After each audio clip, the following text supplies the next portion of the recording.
మామూలుగా గృహిణి అంటారు కదా సార్, గృహిణి అనే విషయానికి వస్తే మీరు హౌస్ వైఫా అంటారు. ఎంత సులకనగా అంటారు సార్.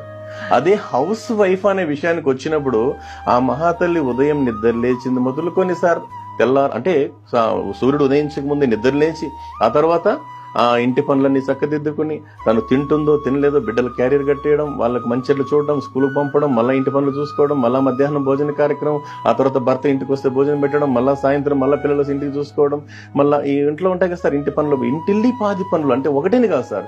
ఇల్లు శుభ్రపరచడం కావచ్చు, పాత్రగానులు అంటే సామాన్లు కడుక్కోవడం కావచ్చు, లేదా చాలా పని ఉంటుంది. ఇవన్నీ చేసిన తర్వాత అదే అన్నారు కదా సార్, మా గురువు నారాయణ స్వామి గారు చెప్తుంటారు మాటల సందర్భంలో, ఒక గృహిణికి జీతం ఎంత ఇవ్వాలంటే ఆ దేశ రాష్ట్రపతి కన్నా ఇచ్చే జీతానికన్నా ఎక్కువ ఇవ్వాలండి అన్నారు సార్. అది గృహిణి యొక్క గొప్పతనం సార్. సార్ మీరు చెప్పిన దాంట్లో ఇంకొక విషయం ఏంటంటే, కొంతమంది ఇంత ఇంటి పని చేసి కూడా ఆఫీస్కి వెళ్ళి కూడా పనిచేస్తుంటారు. అవును సార్.